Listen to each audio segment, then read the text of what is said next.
Hello, let's see this question. Determine the structures and hybridization of BeCl2, SF6 and BrF5. तो basically हमें जो concept use करना है यहाँ पे हमें क्या स्ट्रक्चर और हाइब्रिडाइजेशन के बारे में क्या बोला गया है पता करने के लिए बोला गया है, जिसके लिए हमें क्या पता होना चाहिए, जिसके लिए हमें लोन पेयर पते होने चाहिए और उसके साथ साथ जो आपका एटम है उसमें बॉन्ड पेयर कितने हैं ये पता होना चाहिए।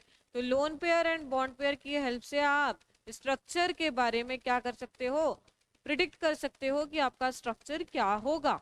ठीक है, तो देखिए इधर देखिएगा, सबसे पहला ऑप्शन है BeCl2। तो BeCl2 का सबसे पहले क्या निकालोगे भाई, हाइब्रिडाइजेशन निकालोगे।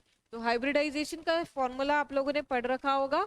हाइब्रिडाइजेशन कैसे निकालते हैं, हाइब्रिडाइजेशन निकालते हैं फॉर्मूले से V plus M minus C plus A divided by 2। V आपके वैलेंस इलेक्ट्रॉन है, M आपका मोनोवैलेंट एटम है, C आपका स्पीशीज के ऊपर कोई कैटायनिक चार्ज और A आपका स्पीशीज के कोई ऊपर एनायनिक चार्ज।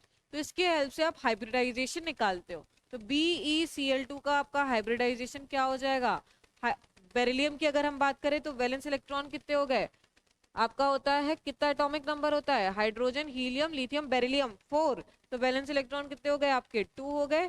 प्लस M की बात करें तो M आपका क्या हो गया 2। मोनोवैलेंट एटम कितने हो गए 2 हो गए, क्योंकि आपके पास यहाँ पे 2 क्लोरीन है।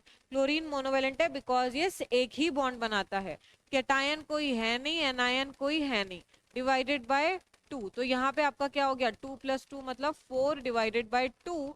2 ये आपका क्या हो गया 2, मतलब कौन सा हाइब्रिडाइजेशन हो गया बच्चों, इसमें आपका हाइब्रिडाइजेशन हो गया sp हाइब्रिडाइजेशन। sp हाइब्रिडाइजेशन कैसे, एक s एक p, तो ओवरऑल कितना हो गया 2।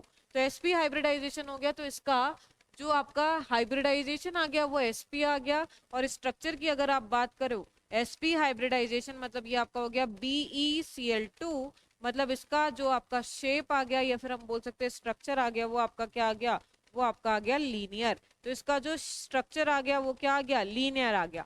नेक्स्ट देखिए SF6 और BrF5। ठीक है, तो SF6 और उसके बाद आपके पास यहाँ पे क्या है, यहाँ पे है आपके पास BrF5। तो SF6 में सबसे पहले आप क्या निकालोगे, SF6 में सबसे पहले आप निकालोगे हाइब्रिडाइजेशन। तो यहाँ पे भी क्या V plus M minus C plus A divided by 2। तो वैलेंस इलेक्ट्रॉन सल्फर फैमिली कितने इलेक्ट्रॉन हो गए 6, मोनोवैलेंट एटम कितने हो गए 6 हो गए। ठीक है, प्लस माइनस सी कोई कैटायन है नहीं, कोई एनायन है नहीं, डिवाइडेड बाय 2। ठीक है, तो 6 प्लस 6 मतलब ये आपके पास हो गया 12 डिवाइडेड बाय 2, मतलब ये आपके पास आ गया 6। तो हाइब्रिडाइजेशन क्या आ गया sp3, ध्यान दीजिएगा sp3d2।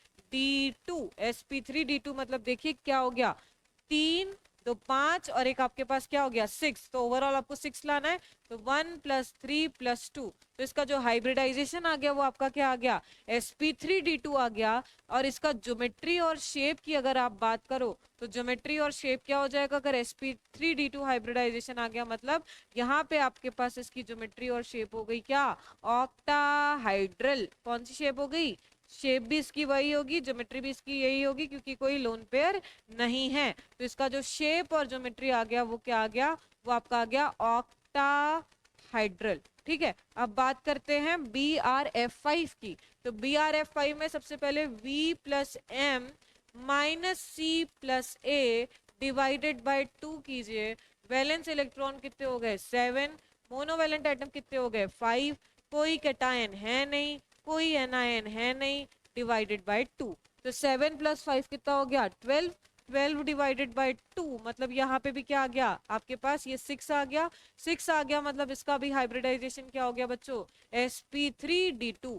sp3d2 हाइब्रिडाइजेशन आ गया। अब अगर स्ट्रक्चर या शेप की बात करें तो देखिए Br फ्लोरीन, फ्लोरीन कितने फ्लोरीन है आपके पास, यहाँ पे 5 फ्लोरीन है, 3 4 5। ठीक है, इसका मतलब यहाँ पे एक क्या प्रेजेंट होगा, इसका मतलब यहाँ पे एक लोन पेयर प्रेजेंट होगा। SF6 के केस में आपके पास कोई भी लोन पेयर नहीं था, लेकिन यहाँ पे आपके पास क्या आया है, एक लोन पेयर आया है। इसका मतलब इसका जो शेप हो जाएगा वो आपका क्या हो जाएगा बच्चों, वो आपका हो जाएगा स्क्वायर पिरामिडल।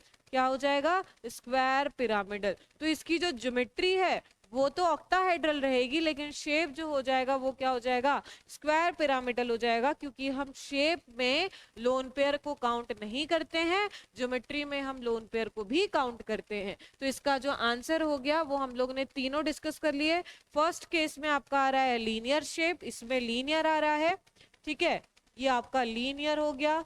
SF6 की अगर हम बात करें तो ये आपका क्या हो गया, ये आपका ऑक्टाहाइड्रल हो गया।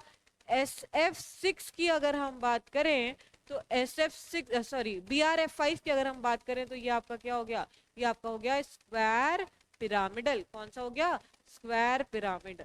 चलिए, तो ये आपके तीनों क्या हो गए, A B C हमने तीनों ही सॉल्व कर लिए। नेक्स्ट